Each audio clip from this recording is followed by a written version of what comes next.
Have you ever felt a brief pang of discomfort or irritation after an interaction, but you could not quite put your finger on why? Perhaps someone said something that felt off, but it was not overtly rude or discriminatory. You are not alone, and it is crucial to recognize these moments. Yes, you absolutely can learn to identify subtle ableist exchanges, often known as microaggressions, by understanding their common forms and the underlying assumptions they carry. These are everyday verbal or nonverbal behaviors that communicate hostile, derogatory, or negative messages to people with disabilities.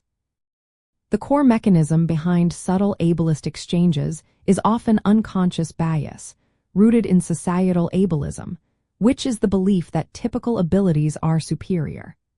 These interactions often stem from good intentions but reflected a lack of understanding or empathy, subtly reinforcing stereotypes, minimizing experiences, or infantilizing disabled individuals.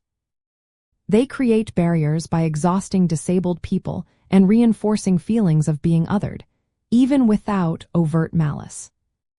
To identify these exchanges, pay close attention to comments that center on the non-disabled person's feelings, offer unsolicited advice, or express surprise at a disabled person's competence. For example, statements like, "You are such an inspiration," for simply living your life, or "I could never do what you do," can be microaggressions. Also, look out for people touching your mobility without permission or speaking directly to your companion instead of to you. An interesting nuance is the concept of inspiration porn, which refers to the objectification of disabled people for the benefit of non-disabled people. It is when disabled individuals are portrayed as extraordinary simply for performing everyday tasks, serving to make non-disabled people feel grateful for their own abilities.